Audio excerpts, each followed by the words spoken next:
దేశం మొత్తం మీద ఉన్న best gold sellers, best designs ఇప్పుడు హైదరాబాద్ లో pan India jewel show. Don't miss it.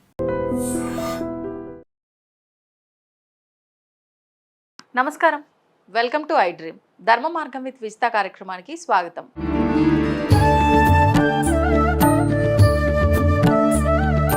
నమస్కారం అమ్మా. నమస్తే అమ్మ, గ్రామాల్లో పల్లెటూళ్ళలో అయితే ఇంతకు ముందు కాలంలో అంటే మనకు అవి కట్టెలతో లేదంటే కొబ్బరి ఆకులు, తాటి ఈ మట్టలు, వీటితో ఈ ఆకులతో కట్టిన ఇల్లు గుడిసెలు లాంటివి కాబట్టి చెదలు వస్తున్నాయి అంటే ఒక అర్థం ఉంది. కానీ ఇప్పుడు సిటీల్లో మనకి సిమెంటు వీటన్నిటితో కట్టిన ఇళ్లలో కూడా చెదలు రావటం అనేది మనం చాలా వరకు గమనిస్తున్నామమ్మా. అసలు సిమెంటు వీటికి కూడా చెదలు వస్తుందా? మరి ఈ చెదలు రావటం కూడా నార్మల్గా మనం తీసి పారేయట్లేదు. కొంతమంది చెదలు రావటం అనేది లక్ష్మీదేవి రావటానికి సంకేతం అంటున్నారు, మరి కొంతమంది చెదలు రావటం మంచిది కాదు అంటున్నారు. అసలు నిజంగా ఈ చెదలు రావటాన్ని గురించి మనం ఇంతగా ఆలోచించాల్సిన అవసరం ఉందంటారా?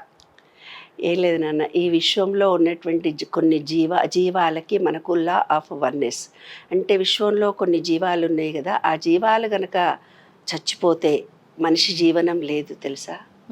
మనిషి జీవనం పూర్తిగా ఆ జీవాలు, అదే కరోనా అని కూడా మనం అనుకున్నాం కదా, అప్పుడు అనుభవించినప్పుడు జీవాలన్నీ చచ్చిపోతూ అవన్నీ మన మీద దాడి చేసినాయి అనుకున్నాం కదా. కాబట్టి ఒకదానికొకటి లింక్ ఉంటుంది. ఏంది, మన ఇంట్లో ఏదన్నా కుళ్ళిపోయిన ఆహార పదార్థం ఉందనుకో, పప్పు, కూర, చారు, అది మనం ఏం చేస్తాం, డస్ట్బిన్లో పడేస్తాం. కాదు, మిగిలిపోయిన అన్నాన్ని ఏమో పక్షులకు వేయాలి, కూరలు ఏదో ఉంటుంది అట్లా పెట్టేస్తే పొద్దున కల్లా ఈ వాతావరణానికి వాసన వచ్చి ఇట్లా బూజులాగా వచ్చేస్తుంది. వాటిని మట్టిలో పడేయాలి, ఎక్కడో ఒక చోట మట్టిలో పడేయాలి. మట్టిలో పడేస్తే ఆ చిన్న బూజు వచ్చిన దానికి ఇంకా చిన్న పురుగులు పుడతాయి మరునాటికి. ఆ పురుగులను తింటేందుకు ఇంకా పెద్ద పురుగులు వస్తాయి, ఆ పెద్ద పురుగులు తింటేందుకు పిట్టలు వస్తాయి, పిట్టలు తినేందుకు ఇంకా పెద్ద పెద్ద పిట్టలు వస్తాయి. అంటే చైన్ రియాక్షన్ ఇదంతా. మనం ఏ ఆహార పదార్థాన్ని పక్షులకు వీళ్ళు ఎవరికి లేకుండా డస్ట్బిన్లో పడేసి స్మాష్ చేసేసేస్తున్నామో, ఆ జీవాలు బతకడానికి చెట్లు ఉంచలేదు, భూమి ఉంచలేదు, మరి ఏవీ లేవు కదా. ఏమీ ఉంచినప్పుడు ఎక్కడో ఒక చోట అవి ఆవాసాలు ఏర్పరచుకొని ఉండాల్సిందే కదా. ఇప్పుడు కోతులు ఎందుకు, పాములు ఎందుకు ఇండ్ల మీద పడి వస్తున్నాయి అంటే అవి ఆవాసాలుగా ఉండే ప్రదేశాల్లో మనం కొంపలు కట్టుకున్నాం. మన ఇళ్లలో కట్టుకున్నాం కాబట్టి పాములు ఉండే ఏరియాలు కాబట్టి ఆ పాములు ఎక్కడికి పోతాయి, కొంచెం వానబడి ఆగిపోగానే ఆ పాములు ఇక్కడ పాము వచ్చింది, ఆ పామును చూసినాం. ఈ పాములు ఉండే ప్లేస్కు మీరు వచ్చారు కానీ మీరుండే ప్లేస్కు పాములు రాలే, మనమే మరి ఇబ్బంది కలిగించాం. అలాగా ఏదైనా ఒక నెగిటివిటీ జరిగి ఇంట్లో చెదలు పట్టడము అంటే ఏంటంటే, ఆ పచ్చి చెక్క తెస్తారు, పచ్చి చెక్క తెచ్చి కబ్బోర్డ్స్ తయారు చేసి పెడతారు హడావుడిగా. ఆ చెక్క ఆరిపోయి ఉండదు, పూర్తిగా డ్రై అయిపోయిన చెక్క పెడితే నీకు చెదలు రాదు. పచ్చి చెక్క కనుక పెడితే ఆ పచ్చి చెక్కలో పురుగు ఉంటుంది. అది మనం ఎందుకంటే కబ్బోర్డ్స్ అనేవి ఎప్పుడు వాడము, కొన్ని పైన ఉండే అటకలు స్టైల్గా చేయించుకుంటాం కానీ దాంట్లో ఏముంటాయో కూడా మనకు తెలియదు, ఏ వస్తువు ఏం పెట్టినామో కూడా మనకు తెలియదు. పెట్టిన వస్తువు తీసుకుందామన్నా అంత పైకి ఎక్కలేము, తీసే ఓపిక చూసే ఓపిక మనకు లేవు. అట్లా 3 నెలలు 4 నెలలు 5 నెలలు అయ్యేసరికి అక్కడి ప్రాంతంలో ముందు చెదలు పట్టడం మొదలు పెడుతుంది. తీరా నీవేదో ఊరికి వెళ్ళావు, ఒక 15 రోజులో నెల రోజులో రాలేదు, అప్పుడు మొత్తం వ్యాపించే దాని సామ్రాజ్యం, అది ధనరాజ్యాన్ని తన ఏలుకుంటుంది. అట్లా కబ్బోర్డ్స్ నిండా చెదలు పట్టింది అంటారు. దానికి ఇప్పుడు చెదల మందు వేస్తారు. ఇంకొకటి ఏంటంటే, ఎప్పుడైతే ఇంట్లో చెదలు పట్టడం మొదలుపెట్టిందో ఆ ఇంట్లో వ్యక్తుల్లో నెగిటివిటీ ఫీలింగ్స్ ఎక్కువ ఉన్నట్టు లెక్క. అవునా అమ్మా? ఆ ఇంట్లో నెగిటివిటీ చాలా ఎక్కువ ఉన్నట్టు లెక్క. చూడు నాన్న, మంచి ఉన్నప్పుడు ఏం జరుగుతుంది, మనకు సుగంధపు వాసన వస్తుంది, మల్లెపూల వాసన వస్తుంది, సన్నాయి మెట్టెల సౌండ్ వస్తుంది, గజ్జెల సౌండ్ వస్తుంది అని అంటారు కదా. మరి ఎప్పుడైతే పురుగులు, బూచులు, బావులు, ఈ ఎలకలు, పాపం రావాల్సిన జీవులన్నీ మన ఇంట్లోకి వస్తుందంటే ఇంట్లో ఉన్నటువంటి వ్యక్తులు కేర్ నాటుగా ఉన్నారు, ఇంటి మీద శ్రద్ధ పెట్టలేదు అని అర్థం. శుభ్రత లేదు అంటే నెగిటివిటీ ఉన్నట్టు లెక్క. శ్రద్ధ లేదు అని అంటే వాళ్ళ ఇంట్లో ఒక అన్యోన్యత కానీ, ఒక అనురాగము, ప్రేమలు కానీ, ఒక మనిషే కష్టపడుతుంది అందరు సహాయ సహకారాలు అందించాలనే మనస్తత్వాలు వాళ్ళ ఇంట్లో ఎవరికి లేవు అని అర్థం. దానికి సూచననే ఇది. అంటే ఎవరో ఒకళ్ళ మీదే ఆధారపడి, 3 పెళ్ళాము 2 ఇంకో ఆమె ఏం పట్టించుకోరు, వాళ్ళ డ్యూటీలు వాళ్ళు చేస్తుంటారు. పురుగు వచ్చింది చూసుకోపోయి ఏం చేస్తావు, సాయంత్రానికి ఎవరో మనం పంపిస్తాంలే అంటారు.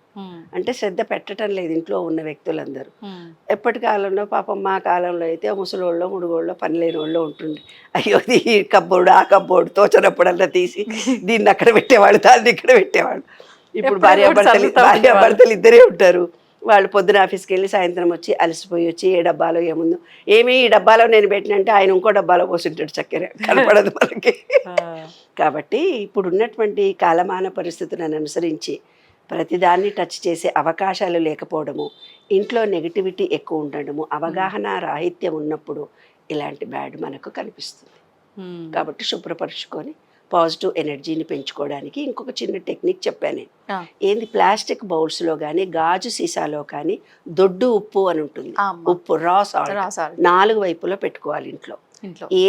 ఏ పురుగులు కూడా మన ఇంట్లోకి రా. ఎప్పుడైనా ఆ ఉప్పు నల్లబడిందంటే మీ ఇంట్లో నెగిటివిటీ ఉన్నట్టే లెక్క. ఇంకా పాజిటివ్ ఎనర్జీ రావాలంటే బాత్రూమ్లలో ముండ్ల చెట్లు ఉంటాయి మీ ఇంట్లోనే, అటాచ్డ్ బాత్రూమ్లు. ఓడిపోతాడో నీళ్ళు పోయకుండా వస్తాడు, మళ్ళీ ఎవడో మనం చూడాలి, ఏంద్రా వాసన వస్తుంది, ఏ పోసిన పడలేదు అని అంటాడు కానీ బద్దకస్తుడు వాడు. నీళ్ళు పోసి వచ్చినా అంటాడు కానీ వాడు పోయాడు, మర్చిపోయి వచ్చింటాడు, ఆబ్సెంట్ మైండ్ పాప. కానీ వాసన వస్తుంటుంది కంపు ఇల్లంతా. ఆ ఉప్పు కనుక పెడితే ఆ నెగిటివిటీ, ఆ బ్యాడ్ స్మెల్ని తీసేస్తుంది. ఇంకొకటి ఏంటంటే రా చెట్లు, ముండ్ల చెట్లను కనుక బాత్రూంలో పెడితే ఆ బ్యాడును అవి స్వీకరించి అవి మంచిగా పెరుగుతాయి, మన ఇంట్లోకి మొత్తం నెగిటివిటీ రాదు. గ్రీనరీ ముండ్ల చెట్లనేమో బాత్రూంలో పెంచుకోవాలి పాట్లో. ఇంట్లో 4 వైపులా 4 చెట్లను ఏవో ఒక చెట్టును పెట్టాలి. మీ ఇంట్లో నెగిటివిటీ ఫీలింగ్ అంతా, నెగిటివిటీ ఏది లేకుండా పాజిటివ్ ఎనర్జీ నిరంతరం వస్తుంది. 4 గోడల మధ్య ఉప్పు పెట్టడము, 4 వైపుల్లో ఒక 4 చెట్లు పెట్టుకోవడము పాజిటివ్ ఎనర్జీని ఇంక్రీజ్ చేసుకుంటుంది. మన మనసు అరోమా థెరపీకి అందుకే ఒక తులసి మొక్క పెంచండి రా బాబు అన్నారు. కాబట్టి ఓ తులసి మొక్కనో ఏ మొక్కనో మనీ ప్లాంటో ఏదో ఒకటి చక్కటిగా పెట్టుకుంటే చూడగానే గ్రీనరీ వస్తే కృతజ్ఞత ప్రేమ పెరుగుతుంది. కృతజ్ఞత అంటే హార్ట్ చక్ర ఎప్పుడైతే ఓపెన్ అవుతుందో ప్రేమ కృతజ్ఞత ఉండి ఈ చెదలు రావు, ఇంకోటి రాదు. అది రహస్యం. ఇప్పుడు తులసి చెట్టు అన్నారు, ఇంట్లో కూడా తులసి చెట్టు పెట్టుకోవచ్చా అమ్మ? ఇంటి బయటే పెట్టాలా? ఇంటి బయట పెడితే సూర్యరశ్మి కిరణాలు గనక బాగా తగిలితే తులసి చెట్టు అభివృద్ధి చెంది మంచిగా వస్తుంది. కానీ కొందరి ఇళ్లల్లో వాళ్ళు వేసే మట్టి వల్ల, అక్కడ ఉండే ఎనర్జీ లెవెల్స్ వల్ల కొందరి ఇళ్లలో తులసి చెట్టే రాదు నాన్న, ఎదగదు. అవును, ఎదగదు నాన్న. ఎదగకుండా ఉంది అంటే ఆ ఇంట్లో నెగిటివిటీ ఎక్కువ ఉన్నట్టు లెక్క.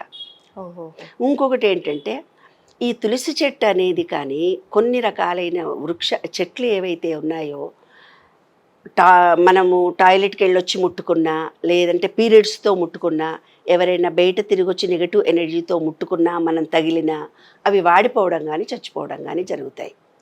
ఎందుకంటే ఎనర్జీ లెవెల్స్ ఎక్కువ ఉన్న మొక్కలు కదా అవి, ఈ నెగటివిటీని చూడగానే అవి చచ్చిపోతాయి అన్నమాట.